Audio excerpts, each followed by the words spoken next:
ऐसा लगता है कि नरेंद्र मोदी जी को किसी बात से डर लगता है, किसी चीज से डर लगता है, तो वो है विरोध प्रदर्शन। और 2024 के लोकसभा चुनाव से पहले मोदी जी कतई नहीं चाह रहे हैं कि कोई विरोध प्रदर्शन हो। और शायद यही बड़ी वजह है कि एक तरफ किसानों ने ऐलान किया था कि 13 फरवरी को हम दिल्ली आएंगे, और ये तस्वीरें आप देखिए, किसानों के ट्रैक्टर जत्थेबंदियां गांव गांव से निकलनी शुरू हो गई। मोदी जी को लगा कि शायद ऐसे ही कहा जा रहा है, ऐसे ही किया जा रहा है। कुछ किसान नेताओं को बाकायदा नोटिस भी भेजा गया कि आपकी प्रॉपर्टी से वसूली की जाएगी, लेकिन ये फिर भी ट्रैक्टरों की जत्थेबंदियां रुकी नहीं। और इसको रोकने के लिए, बीच का रास्ता निकालने के लिए, सुलझाने के लिए, समझाने के लिए, शांत कराने के लिए मोदी जी ने 3 मंत्रियों को भेजा। पीयूष गोयल को भेजा, अर्जुन मुंडा को भेजा और नित्यानंद राय को भेजा। 3 मंत्रियों को भेजा और 3 मंत्रियों की कल देर रात बैठक हुई। किसानों ने 2 टूक जवाब दे दिया कि जो आपने कहा था उसको कर दीजिए, उससे ज्यादा हम कुछ नहीं मांग रहे हैं। जो आपने एमएसपी की बात बोली थी उसको लिखित में गारंटी कानून बना दीजिए, उससे ज्यादा हम कुछ नहीं मांग रहे हैं। जो आपने किसानों से वादे किए थे उसको पूरा कर दीजिए, उससे ज्यादा हम कुछ नहीं मांग रहे हैं। अब ये नौबत आखिरकार कैसे आई? कैसे नरेंद्र मोदी जी वो किसानों की वहां से रवानगी से पहले ही अपने मंत्रियों की वहां पर रवानगी कर देते हैं और मंत्रियों को चंडीगढ़ में भेज देते हैं? ये अपने आप में समझने वाली बात है। मैं आपको एक एक करके सुनाता हूं कि किसान मजदूर मोर्चा की तरफ से और संयुक्त किसान मोर्चा अराजनीतिक की तरफ से किसान नेताओं ने सामने आकर के क्या कुछ कहा है और किस तरह से ये नौबत आई कि आखिरकार किसानों को मनाने के लिए मंत्रियों की रवानगी होनी पड़ी। तो सबसे पहले जब ये बैठक का बुलावा आया तो उस वक्त में किसान नेताओं की तरफ से क्या कुछ संदेश दिया गया, पहले जरा आप वो सुन लीजिए। भाई सबको हाथ जोड़ के राम राम, सत श्री अकाल। साथियों, जो 2 फोरम संयुक्त किसान मोर्चा अराजनीतिक और किसान मजदूर मोर्चा ने 13 फरवरी को दिल्ली कूच का ऐलान कर रखा है, आर पार की लड़ाई लड़ने का ऐलान कर रखा है। दोनों फोरमों के पास सरकार की तरफ से एक चिट्ठी आई है और केंद्र सरकार दोनों फोरमों से बातचीत करने के लिए तैयार है। आज शाम को चंडीगढ़ में वो मीटिंग बुलाई गई है, तो हमारे दोनों फोरम के डेलीगेशन बातचीत करने जाएंगे। हम उनकी सुनेंगे वो क्या कह रहे हैं और हमारी जो मांग है वो क्लियर कट उनको कहेंगे, क्योंकि हम कभी भी बातचीत से नहीं भागे। टेबल पे भी हम मजबूत हैं, सड़क पे भी मजबूत हैं, अपने खेतों में भी मजबूत हैं।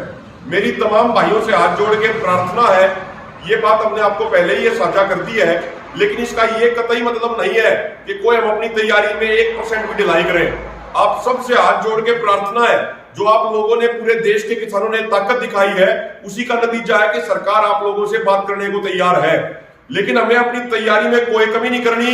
13 फरवरी को और भी ज्यादा दुगनी मजबूती से तैयारी करो। 13 फरवरी को हमारा कूच होगा, जो आज सरकार के साथ, सरकार के डेलीगेशन के साथ जो बात होगी वो भी आपके साथ साझा कर दी जाएगी। 13 फरवरी की तैयारी पूरी रखो। आप सबका बहुत बहुत शुक्रिया, धन्यवाद। तो यहाँ पर किसानों ने साफ तौर पर बैठक के बुलावे के बाद में और बैठक में जाने से पहले ही इस बात को साफ कर दिया कि हम जाएंगे, अपनी तरफ से ये दिखाने की बिल्कुल कोशिश नहीं करेंगे कि हम नहीं जा रहे हैं, क्योंकि नहीं जाने का मतलब ये होता कि किसान डर गए हैं, किसान बातचीत करने के लिए आने के लिए तैयार नहीं है, या किसान किसी के मोहरे हैं और वो मोहरे बस केवल विरोध प्रदर्शन करना चाहते हैं। इसलिए किसानों ने बैठक से पहले ही कह दिया कि सरकार की तरफ से एक न्योता आया है और हम बात करने के लिए जाएंगे। ये बात बिल्कुल साफ तौर पर कह दी गई, लेकिन 13 तारीख की अपनी तैयारी जारी रखिए, ये बात भी कह दी। और उसके बाद में ये बैठक की तस्वीरें निकल करके सामने आ गई। इसमें पीयूष गोयल, अर्जुन मुंडा और नित्यानंद राय, ये तीनों वहां पर मौजूद थे। और उसके बाद में जब ये बैठक हुई तो बैठक में बातें रखी गई। किसानों ने कहा कि आप क्या करना चाह रहे हैं? एक तरफ तो आप कह रहे हैं कि टेबल के ऊपर आइए, बातचीत करिए, मेज पर बैठते हैं हम लोग, जो है वो सेंटर टेबल में बैठते हैं और यहाँ पर बातचीत करते हैं और बातचीत के जरिए जो है मामला सुलझाते हैं, कुछ बीच का रास्ता निकालते हैं। और दूसरी तरफ आप हमारे ही किसान नेताओं को नोटिस भेज रहे हैं, उनको ये कह रहे हैं कि हम प्रॉपर्टी जब्त कर लेंगे, डराने का काम कर रहे हैं, धमकाने का काम कर रहे हैं। तो दोनों चीज़ एक साथ कैसे चलेंगी? आप बातचीत भी करना चाह रहे हैं और आप डराना भी चाह रहे हैं। और उसके बाद में बताया ये जाता है कि नित्यानंद राय वो उठ करके बाहर गए और बाहर जा कर के उन्होंने बातचीत की कुछ अधिकारियों से। फिर उसके बाद में कहा कि मैंने उस मसले को देखा है और उस पर मैं अभी बातचीत कर रहा हूं। तो फिर उसके बाद में बातचीत आगे बढ़ी। लेकिन इस बैठक के बाद में जब किसान नेता बाहर निकल करके आए तो क्या कुछ कहा गया है, सुनिए जरा। भाई सारे भाइयों को हाथ जोड़ के नमस्कार, सत श्री अकाल। आज यहाँ पे चंडीगढ़ में केंद्र सरकार के 3 मंत्रियों और पंजाब के मुख्यमंत्री भगवंत मान जी, 3 केंद्रीय मंत्री पीयूष गोयल जी, अर्जुन मुंडा जी और नित्यानंद राय जी, उनके साथ संयुक्त किसान मोर्चा अराजनीतिक और किसान मजदूर मोर्चा के डेलीगेशंस की लंबी चर्चा हुई। 2-2.5 घंटे तक चर्चा चली। जो हमारी 12 मांग हैं 13 फरवरी के दिल्ली कूच की, उन पे एक मांग पे पूरे विस्तार से चर्चा हुई। हमने तथ्यों के साथ अपनी बात रखी और आज क्लियर कर दिया तमाम किसान नेताओं ने कि किसान टेबल की टॉक पे भी मजबूत है, सड़क पे आंदोलन में भी मजबूत है और अपने खेत में फसल उगाने में भी मजबूत है। उसके बाद केंद्रीय मंत्रियों ने ये कहा कि भाई ये बड़े गंभीर मुद्दे हैं और गंभीर तथ्य हैं, इनकी जांच करने के लिए, इनकी पड़ताल करने के लिए और अन्य मंत्रालयों से भी बात करने के लिए हमें थोड़ा समय चाहिए। तो हमने भी ये कहा कि आप अपना समय लीजिए। हमें भी जो सरकार के मंत्रियों ने कहा वो सारा अपने दोनों फोरम के तमाम संगठनों से साझा करने की जरूरत तो हम करेंगे। तो इसमें बातचीत के दरवाजे अभी भी खुले हैं, हमारी तरफ से भी खुले हैं और सरकार ने भी ये कहा कि आगे भी हम बातचीत जारी रखना चाहते हैं। लेकिन एक बात साथियों हम स्पष्ट कर देना चाहते हैं कि 13 फरवरी का दिल्ली कूच एज इट इज स्टैंड कर रहा है। 13 फरवरी का दिल्ली कूच की तैयारी पूरी मजबूत रखो और दुगनी ताकत से तैयारी करो। और एक बात और, आज हमने MOS होम जो आए हुए थे गृह राज्य मंत्री नित्यानंद राय जी, उनके संज्ञान में लाई कि एक तरफ तो माननीय मंत्रीगण ये कह रहे हैं कि हम पॉजिटिव माहौल में बातचीत जारी रखना चाहते हैं, लेकिन दूसरी तरफ हरियाणा में लोगों को नोटिस भेजे जा रहे हैं, जमीन कुर्की के नोटिस भेजे जा रहे हैं, उनको खाते सीज करने की धमकियां दी जा रही हैं। पेट्रोल पंप को ये कहा जा रहा है, पेट्रोल पंप के मालिकों को, कि भाई किसान के ट्रैक्टर को अगर तेल दिया तो इसको सीज कर देंगे। तो हमने उनको कहा कि ये दोनों चीजें एक साथ नहीं चल सकती, तानाशाही और सौहार्दपूर्ण माहौल एक साथ नहीं चल सकता। तो उन्होंने अपने कुछ अधिकारियों से बात करने के लिए वो गए भी बाहर और उन्होंने कहा कि निश्चित तौर पर इसका वो संज्ञान लेंगे। तो मेरी तमाम किसान भाइयों से विनती है, 13 फरवरी की मजबूती से तैयारी रखो। अगर आगे सरकार कोई बातचीत का न्योता देगी तो उस पर हम बातचीत करने के लिए तैयार हैं। अब सबसे बड़ा सवाल ये है कि किसानों ने साफ कर दिया कि नरेंद्र मोदी जी जब गुजरात के मुख्यमंत्री थे और उस वक्त में वो कहते थे कि उन्होंने एक कमेटी बनाई है जिसमें MSP किस तरह से किसानों को दिया जाए, वो फाइल बना करके उन्होंने सरकार के टेबल पर उस वक्त में पहुंचा दी थी। हम बस इतनी ही बात कह रहे हैं कि नरेंद्र मोदी जी के नेतृत्व में उस वक्त में, या नरेंद्र मोदी जी उस कमेटी के हिस्सा थे जिसमें MSP को लेकर के जो है वो एक फॉर्मूला तैयार किया गया था। वो MSP की जो हमारी मांग है उसको आप लागू कर दीजिए, जो सरकार की टेबल पर फाइल रखी हुई है उसको पास कर दीजिए। ये बात सीधे तौर पर कही गई। मतलब किसान अब इस बात को समझ गया है कि कैसे नस दबानी है और कैसे उस चुभती हुई नब्ज पर हाथ रखना है कि फिर उसके बाद में बात आगे करने के लायक बचे नहीं। नरेंद्र मोदी का ही नाम लिया जा रहा है। गुजरात के मुख्यमंत्री थे तब नरेंद्र मोदी MSP की बात करते थे। वो बात अलग है कि पलटी मार करके बहुत सारे जो चीज़ें इधर से उधर हो गई। जब वो गुजरात के मुख्यमंत्री थे तब आधार कार्ड का विरोध करते थे, लेकिन अब आधार कार्ड के हर चीज़ में आधार कार्ड को जोड़ दिया है। जब वो नरेंद्र मोदी जी गुजरात के मुख्यमंत्री थे तब वो मनरेगा का विरोध करते थे। प्रधानमंत्री बनने के बाद भी मनरेगा का विरोध हुआ, अब बाद में मनरेगा में ही पैसा डालना पड़ा। तो सवाल अब ये है कि किसान यहाँ पर साफ तौर पर कह रहे हैं कि हमारी जो चीज़ें हैं, हमारी जो मांग है वो साफ कर दीजिए। आप इन पर जो है वो आपका रुख क्या है वो बता दीजिए। और उसके बाद में मंत्रियों की तरफ से कहा गया है कि हम बातचीत करेंगे, विचार करेंगे और उसके बाद में जल्द ही आपको खबर भेजेंगे। सुनिए इस मीटिंग के बाद में किसान नेता अभिमन्यु ने क्या कहा। ਅੱਜ ਜਿਹੜੀ ਮੀਟਿੰਗ ਹੋਈ ਹੈ ਸਰਕਾਰ ਦੇ ਨਾਲ, ਵੈਸੇ ਮੀਟਿੰਗ ਬਹੁਤ ਪੋਜ਼ਿਟਿਵ ਮਾਹੌਲ ਦੇ ਵਿੱਚ ਹੋਈ ਹੈ। ਸਾਡੀ ਪੰਜਾਬ ਸਰਕਾਰ ਨੇ ਇਨੀਸ਼ੀਏਟਿਵ ਲਿਆ। ਅਸੀਂ ਜਿਹੜੀਆਂ ਸਾਡੀਆਂ ਮੰਗਾਂ ਸੀ, ਇੱਕ ਇੱਕ ਮੰਗ ਪੂਰੇ ਵਿਸਥਾਰ ਨਾਲ ਤੱਥਾਂ ਦੇ ਨਾਲ ਰੱਖੀ ਗਈ ਹੈ। ਹਰ ਇੱਕ ਮੰਗ ਦੇ ਉੱਤੇ ਤੱਥ ਰੱਖਿਆ ਗਿਆ ਕਿ ਆਹ ਗੱਲ ਦੇ ਵਿੱਚ ਆਹ ਹੈ, ਆਹ ਤੇ ਆਹ। ਜਿਵੇਂ ਕਿ ਖਾਸ ਕਰਕੇ ਜਦੋਂ ਅਸੀਂ ਐਮਐਸਪੀ ਦੀ ਗੱਲ ਕਰਦੇ ਹਾਂ, जिस समय एमएसपी की गल हुंदी है, उस समय एक गल बड़ी इंपोर्टेंट सरकार के सामने रखने वाली सी, जिहड़ी अज रखी गई है कि जिस वेले देश के अज दे मौजूदा प्रधानमंत्री गुजरात के मुख्यमंत्री सी ते उस वेले इन्हां दे हत्थां दी बनाई हुई एक कमेटी की रिपोर्ट सरकार के टेबल ते पई है और उहदे स्पष्ट कहा गया कि किसानां नूं एमएसपी की गारंटी का कानून दिओ।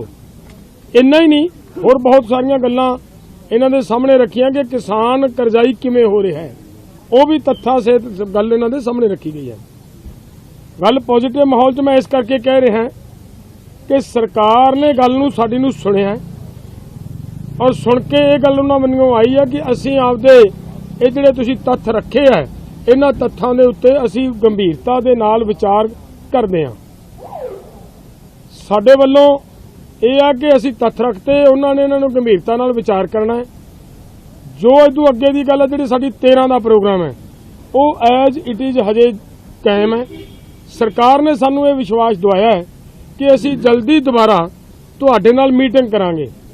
अगर सरकार 13 तो पहला मीटिंग करके साडे मसलिਆਂ ਦਾ हल करदी है तो गल ठीक है, नहीं तो 13 का प्रोग्राम एज इट इज़ साडा जारी है और उहदे ते असीं मतलब आपदियां जिहड़े साडे फोरम ने उन्हां फोरमां दे विच जाके असीं कल तक मीटिंगां करके, परसों तक मीटिंगां करके ये सारी जिहड़ी अज मीटिंग दे विच चर्चा हुई है, ये सारी चर्चा उन्हां नाल सांझी करांगे।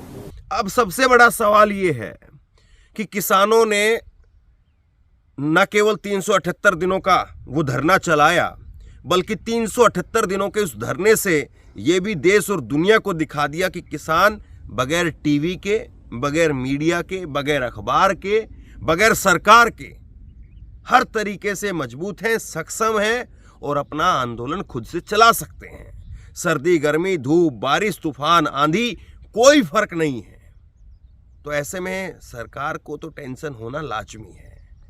और अगर 2024 के चुनाव से पहले किसान आंदोलन खड़ा हो गया और ये किसान दिल्ली पहुंच गए, या किसानों को दिल्ली पहुंचने से रोकने के लिए जिस तरह से पिछली बार हुआ था, आंसू गैस के गोले, लाठी चार्ज, हाईवे खोद दिए गए, बड़े बड़े जो है वो सीमेंट के बोल्डर लगा दिए गए, सड़कों में जो है वो कीलें लगवा दी गई, तो अगर वो किया गया तो फिर उसकी तस्वीरें देश और दुनिया देखेगी। और मोदी जी वो बिल्कुल नहीं चाह रहे हैं। मोदी जी बिल्कुल नहीं चाह रहे हैं कि सरकार के ऊपर इस वक्त में कोई ऐसा जो है वो इमेज के ऊपर ऐसा धब्बा लगे कि फिर से वो खून के छींटे सरकार के ऊपर आकर के चिपक जाएं। जाहिर सी बात है, अगर किसान वहां से चलेंगे तो सरकार दिल्ली नहीं आने देगी। सरकार को पता है कि किसान एक बार दिल्ली आ गया तो जीत करके ही जाएगा, और ये किसानों का इतिहास रहा है। खुद मोदी जी को टीवी पर आकर के माफी अगर किसी मसले पर मांगनी पड़ी है तो किसानों के मसले पर मांगनी पड़ी है, और किसानों ने मंगवाई है। वो नरेंद्र मोदी जी ने उदारता नहीं दिखाई। अगर उदारता दिखाने की बात होती तो 378 दिन नहीं लगते। अगर उदारता दिखाने की बात होती तो 750 किसानों की मौत वहां पर नहीं होती। नरेंद्र मोदी जी के बीच बीच में बयान आते रहे कि मैं एक फोन कॉल की दूरी पर हूं, लेकिन वो फोन कॉल कभी गया ही नहीं, वो फोन कॉल कभी उठा ही नहीं। लगातार बैठकों पर बैठक, बैठकों पर बैठक, बैठकों पर बैठक होती रही, लेकिन नरेंद्र मोदी जी एक भी दिन उस बैठक में नहीं आए और ना ही एक भी दिन किसानों को अपने पास में बुलाया। बस कृषि मंत्री नरेंद्र तोमर जाते रहे और कृषि मंत्री नरेंद्र तोमर से बातचीत होती रही। अब कृषि मंत्री नरेंद्र तोमर इस वक्त में कृषि मंत्री नहीं है और वो सुकून महसूस कर रहे होंगे कि चलिए कम से कम मेरा पीछा तो किसान आंदोलन से छूट गया, वरना मेरे को फिर आगे कर दिया जाता। तो अब सवाल सीधा सा है कि किसान झुकेंगे या सरकार झुकेगी। आर पार के मूड में इस वक्त किसान हैं। आर पार के मूड में है कि अपनी मांगे मनवा करके जाएंगे, अब किसान झुकेंगे या सरकार झुकेगी? वैसे ही किसान इस देश का अन्नदाता झुके कहने में अच्छा तो नहीं लगता है, लेकिन क्या सरकार 2 कदम आगे बढ़ करके उस किसान को अपने गले लगाएगी? क्या इतना बड़ा दिल नरेंद्र मोदी जी दिखाएंगे कि हाँ, हमने ही बोला था, मैंने ही कहा था एमएसपी को लेकर के और मैं ही लागू कर रहा हूं? क्या इतना बड़ा दिल नरेंद्र मोदी दिखा पाएंगे? और सवाल फिर ये भी उठेगा कि आखिरकार क्या अगर ये नहीं हुआ तो किसान वो दमखम दिखा पाएंगे जो दमखम उन्होंने 378 दिनों के लिए दिखाया था, जब देश और दुनिया ने देखा था कि कैसे बगैर अखबार के, बगैर टीवी के, बगैर मीडिया के, बगैर सरकार के, हर तरह से आंधी में, तूफान में, बारिश में, हर तरीके से किसान जो है वो डट गया था। या इस बार वो पहली बार वाला किसानों के अंदर जज्बा नहीं दिखेगा, या पहली बार वाली ताकत नहीं दिखेगी, क्योंकि इस बार कई धड़े भी हो गए हैं, कई नए मोर्चे भी बने हैं। ये भी अपने आप में सवाल है। तो बहरहाल जो भी होता है, लगातार मेरी इस पर नज़र बनी हुई है। किसान नेताओं की तरफ से साफ तौर पर कहा गया है कि हमें डराने की, धमकाने की सरकार की तरफ से पूरी कोशिश की जा रही है। किसान नेताओं को नोटिस भेजे जा रहे हैं और उनको कहा गया है कि 10 फरवरी तक आप अपनी संपत्ति का ब्यौरा भेज दें। फिर उसके बाद में अगर प्रदर्शन के दौरान कोई घटना होती है या प्रदर्शन के दौरान कोई हानि होती है सार्वजनिक संपत्ति की, तो उसकी वसूली फिर उन किसान नेताओं से करवाई जाए। लेकिन सवाल ये है कि उन किसानों को भी कोई वसूली देगा क्या, जिसकी बात लगातार सरकार करती रही। 2022 तक किसान की आय दुगनी करने की बात इसी सरकार की तरफ से कही गई थी, नरेंद्र मोदी जी की तरफ से कही गई थी। तो नरेंद्र मोदी जी वो 2 साल जो हो चुके हैं, 2022 का 2023 गया, 2023 के 2024 भी आ गया, और अभी तक किसानों की दुगनी आय हुई क्या? क्या वो जो किसानों को जो नुकसान हुआ है वो भी वो दे पाएंगे? सवाल बहुत सारे उठेंगे, लेकिन अब सवाल यही है कि होता है क्या, और इस पर लगातार मेरी नज़र बनी हुई है। और जैसे ही किसानों के मुद्दे पर कुछ बड़ा डेवलपमेंट होता है, मैं तुरंत आप तक खबर पहुंचाऊंगा। शेयर कीजिए इस खबर को, लोगों तक पहुंचाइए, और इसी तरह की तमाम खबरों के लिए ऑनलाइन न्यूज़ इंडिया को सब्सक्राइब कीजिए। साथ में जो बेल आइकन है, घंटी, उसको जरूर दबाइए, ताकि जैसे ही कोई खबर अपलोड करें उसकी नोटिफिकेशन सीधे सबसे पहले आपको मिल सके। अगर ये वीडियो फेसबुक पर देख रहे हैं तो फेसबुक पर हमारे पेज को लाइक कीजिए, फॉलो कीजिए और इस खबर को शेयर कीजिए। आपका बहुत बहुत धन्यवाद।